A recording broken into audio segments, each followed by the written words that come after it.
Hello बच्चों, how are you? I hope that all of you will be very well.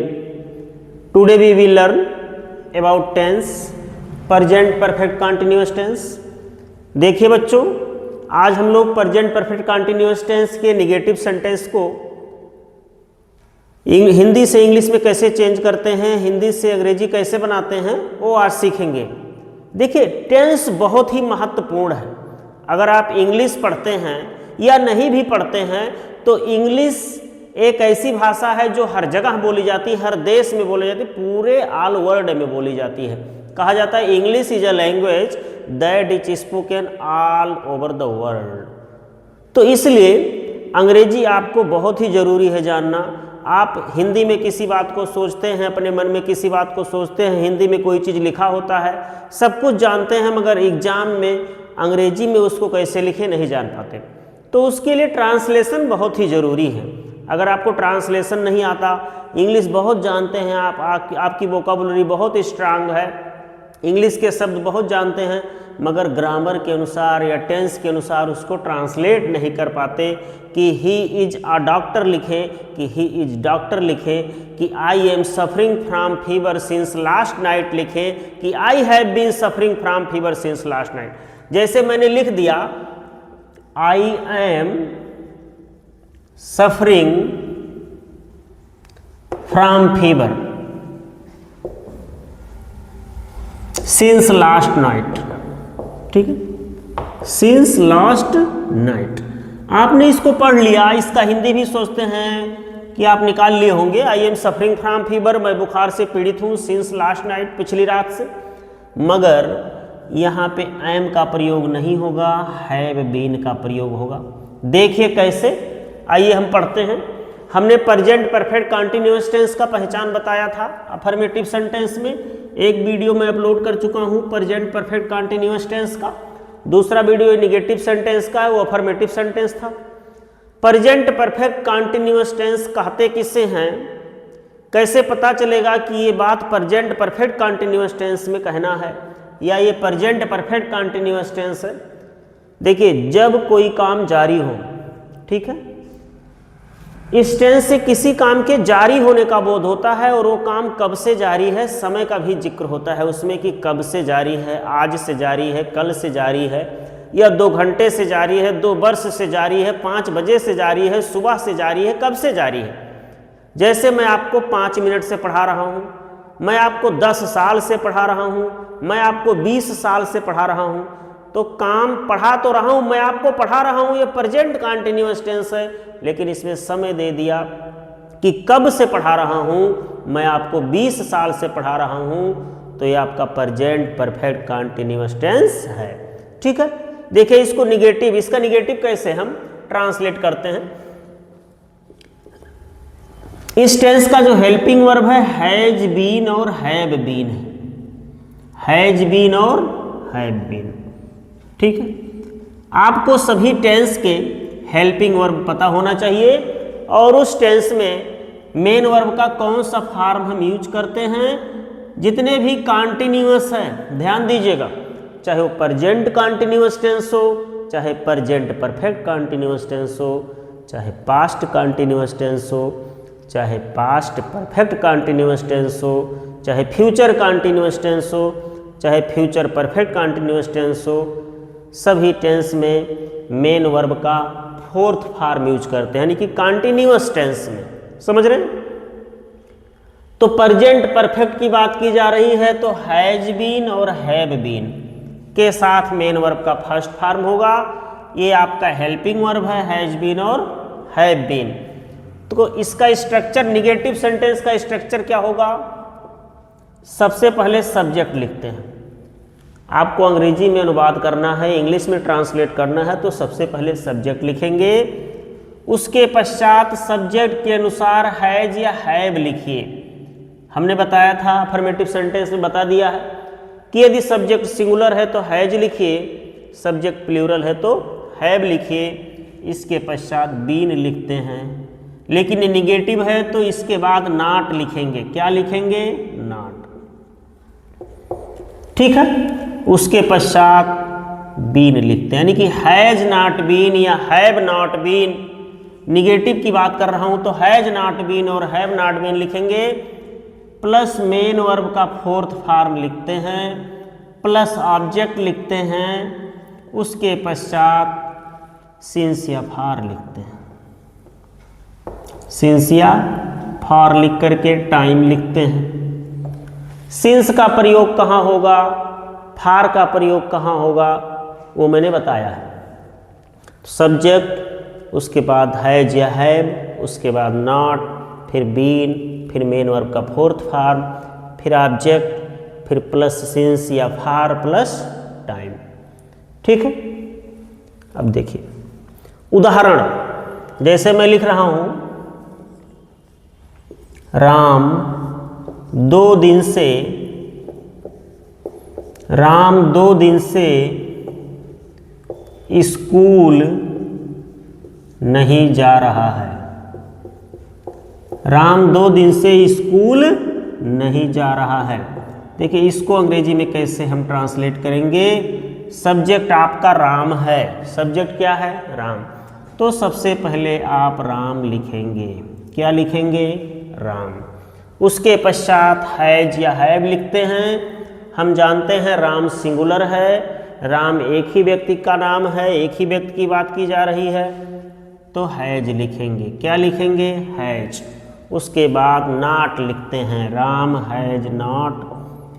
फिर been लिखते हैं, Ram has not been. उसके पश्चात मेन वर्ब का फोर्थ फॉर्म, जाना कि अंग्रेजी गो होता है, गो का आईएनजी फॉर्म क्या होगा, गोइंग। ठीक है। कहाँ नहीं जा रहा है, school,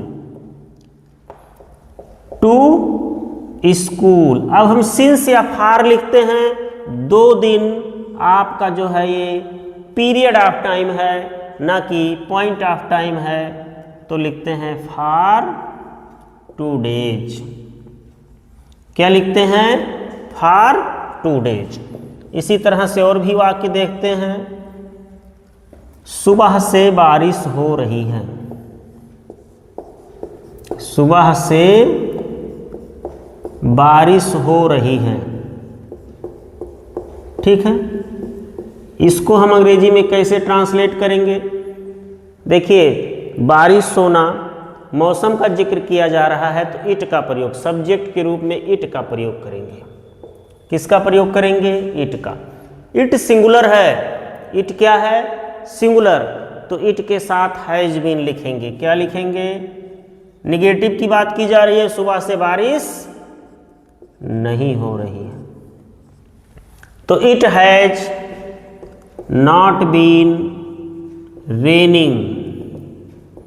it has not been raining. सुबह जो है पॉइंट ऑफ टाइम है, तो इसलिए लिखेंगे since morning. It has not been raining since sorry. देखिए कुछ सेंटेंसेज में, कुछ टेंस में कभी नहीं का प्रयोग होता, नेवर का प्रयोग। तो क्या इस टेंस में नेवर का प्रयोग होगा, नेगेटिव सेंटेंस में? हम ये कह सकते हैं, क्या ये कह सकते हैं कि सुबह से बारिश कभी नहीं हो रही है? ऐसा तो कह नहीं सकते। वह 2 दिन से स्कूल कभी नहीं जा रहा है, ऐसा तो कहेंगे नहीं, ये कोई बात ही नहीं हुई। तो ये मत सोचिए सर इसमें नेवर भी आएगा, नहीं आएगा। ठीक है, तो ये निगेटिव सेंटेंस हो गया। एक एग्जाम्पल और देख लीजिए। वह 5 बजे से खेत में काम कर रहे हैं। काम कर रहे हैं। ठीक है। जब टाइम की बात की जाए कि काम कब से हो रहा है, तो इज एम आर का प्रयोग ना करके हैज बीन, हैव बीन का प्रयोग करें आप। वह 5 बजे से खेत में काम नहीं कर रहे हैं, निगेटिव है। ठीक है, तो लिखेंगे वह की अंग्रेजी दे। क्या लिखेंगे, दे। अब दे प्लूरल है तो हैव नॉट लिखेंगे। क्या लिखेंगे, have not been. They have not been working in the field, working in the field। 5 बजे से सिंस 5 o'clock, क्या होगा? Since 5 o'clock। तो निगेटिव सेंटेंस आपको समझ में आ गया होगा। अब हम इंट्रोगेटिव पढ़ते हैं और भी एग्जाम्पल लिख लेते हैं। मैं दोपहर से बच्चों को पढ़ा रहा हूं। नहीं पढ़ा रहा हूं, नेगेटिव है, बच्चों को नहीं पढ़ा रहा हूं। ठीक है, तो इसको कैसे करेंगे? सब्जेक्ट लिखिए आई। अब ये बताइए, आई सिंगुलर है कि प्लूरल? कमेंट में जरूर बताइए आप, आई सिंगुलर है कि प्लूरल। ठीक है, अगर ये सिंगुलर है तो आई के साथ हैव लिखते हैं। हैव आपका प्लूरल है, हैव प्लूरल है। अगर आई सिंगुलर है तो आई के साथ हैव क्यों लिखा जाता है? आई सिंगुलर है कि प्लूरल, ये मेरा क्वेश्चन है, कमेंट में आप जरूर बताइए। I have been, I have not been, negative है तो हैव बीन के बीच में नॉट लिखते हैं। I have not been teaching the children, teaching the children. जो पार्ट्स ऑफ डे है उसके लिए हम सिंस का प्रयोग करते हैं, since noon. I have not been teaching the children since noon. ठीक है, अगला सेंटेंस, राधिका सुबह 3 बजे से, राधिका सुबह 3 बजे से नहीं पढ़ रही है, नहीं पढ़ रही है। देखिए बच्चों, अगर आपको हिंदी वाक्यों को अंग्रेजी वाक्य में ट्रांसलेट करना नहीं आता तो आप अंग्रेजी का क्वेश्चन आंसर नहीं लिख पाएंगे, यस से नहीं लिख पाएंगे। ठीक है, अपनी बातों को इंग्लिश में कैसे लिखें, कैसे व्यक्त करें, नहीं कर पाएंगे। रटने से काम नहीं होता। अगर आप सोचें मैं क्वेश्चन आंसर रट लूँ, यस से रट लूँ, किसी भी शॉर्ट स्टोरी को रट लूँ, कोई भी स्पीच कहीं पर देना रट लूँ, तो रटने से आप भूल जाएंगे, गलत करके चले आएंगे। इस क्वेश्चन का आंसर उस क्वेश्चन में लिख देंगे, उस क्वेश्चन का आंसर इस क्वेश्चन में लिख देंगे। तो आप टेंस आपको आना चाहिए। ठीक है, tense is a very important topic. Without tense you can not write English, you can not talk in English, you can not read, you can not understand what is written. Suppose that Ram has not been going to school for 2 days। अगर आपको नहीं पता है कि ये कौन सा tense है, इसका हिंदी क्या होगा, तो आप कहेंगे राम हैज माने पास में, नॉट माने नहीं, बीन माने होना। क्या पढ़ोगे? नहीं पता ना, तो टेंस की जानकारी जरूरी है। इसका ट्रांसलेशन देखिए, राधिका सुबह 3 बजे से नहीं पढ़ रही है। राधिका सिंगुलर है तो लिखेंगे Radhika has not been reading. ठीक है, in the morning since 3 o'clock। Since, अगर आपको नहीं पता है कि सिंस का प्रयोग कहाँ करें, फार का प्रयोग कहाँ करें, तो मेरे प्रेजेंट परफेक्ट कंटिन्यूअस टेंस वाले एक वीडियो और है, उसको देखिए, आपको वहाँ पे बताया गया है, बहुत डिटेल से बताया गया है कि सिंस का प्रयोग कहाँ करें और फार का प्रयोग कहाँ करें। अब हम इंट्रोगेटिव सेंटेंस पढ़ते हैं। इसका स्क्रीनशॉट ले लें या नोट कर लीजिएगा, साथ में नोट करते रहें तो और बेटर है।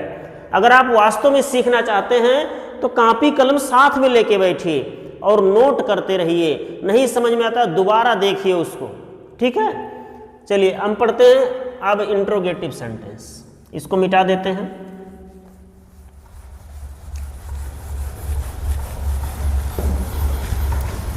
हम हेल्पिंग और रहने देते हैं जो लिखा है।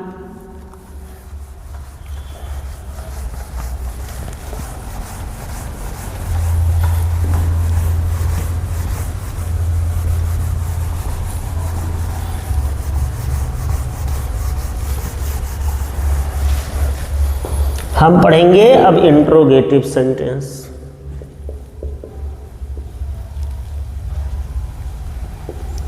Interrogative sentence. ठीक है, सेंटेंस पे फिर लिख देते हैं इंट्रोगेटिव सेंटेंस। इंट्रोगेटिव सेंटेंस किससे कहते हैं? What is interrogative sentence? Interrogative sentence is a sentence that asks questions. इसे हिंदी में प्रश्नवाचक वाक्य कहते हैं।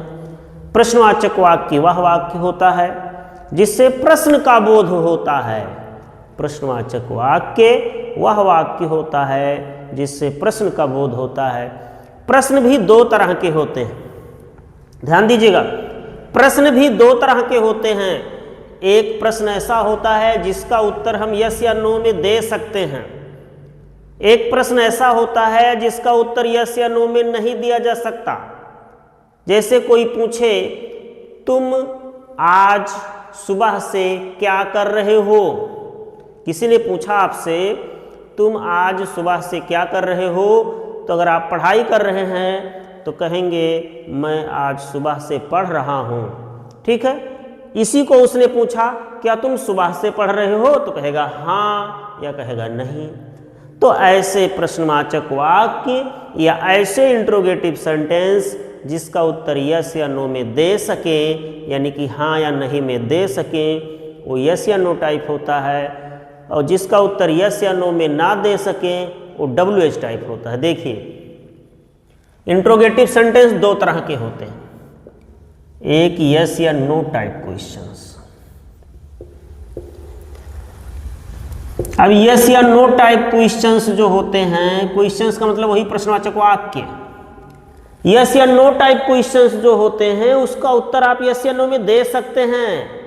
ठीक है, जैसे do you live in Naraicha, do you live in Chhapia, do you live in Tendua, तो कहेगा yes I live in Tendua, I live in Bahunan, I live in Gonda. Okay, yes या नो टाइप क्वेश्चंस अगर होंगे तो उसका इंग्लिश में कैसे अनुवाद करेंगे? सबसे पहले आप हैज या हैव लिखेंगे। ये स्ट्रक्चर है आपका।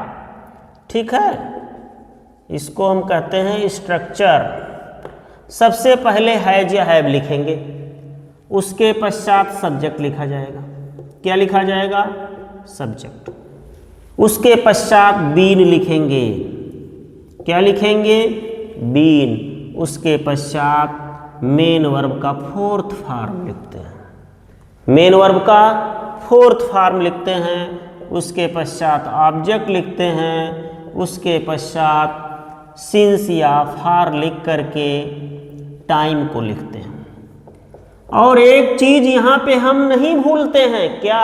प्रश्नवाचक चिन्ह लगाना नहीं भूलते हैं। साइन ऑफ इंट्रोगेशन या मार्क ऑफ इंट्रोगेशन। जैसे अब मैं कह रहा हूं क्या वह सुबह से, क्या वह सुबह से पढ़ रहा है? क्या वह सुबह से पढ़ रहा है कोई पूछेगा तो आदमी क्या बताएगा? 5 पाठ। ऐसा कोई बोलेगा? बोलेगा 5 पाठ, कहेगा हाँ पढ़ रहा है। नहीं पढ़ रहा होगा बोलेगा नहीं। ठीक है, तो ये हाँ या नहीं में इसका उत्तर दे सकते हैं। तो यस या नो टाइप है ये। इसका अनुवाद कैसे करेंगे? सबसे पहले हेल्पिंग वर्ब हैज या हैव लिखिए। सबसे पहले हेल्पिंग वर्ब हैज या हैव लिखिए। आपका सब्जेक्ट वह है, इसकी इंग्लिश ही होती है। क्या होता है? ही। ही आपका सिंगुलर है। ही के साथ में हम हैज लिखते हैं। क्या लिखते हैं? हैज। तो सबसे पहले हैज लिखेंगे। क्या लिखेंगे? हैज। उसके पश्चात सब्जेक्ट, सब्जेक्ट ही है। उसके पश्चात बीन। उसके पश्चात मेन वर्ब का फोर्थ फॉर्म, मेन वर्ब रहा है तो रीडिंग, पढ़ रहा है तो रीडिंग।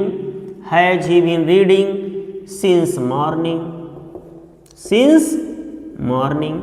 क्या वह सुबह से पढ़ रहा है? ठीक है, दूसरा वाक्य देखते हैं। क्या वह अपने मित्रों के साथ, क्या वह अपने मित्रों के साथ सुबह से, चलिए दूसरा लिखते हैं, 5 साल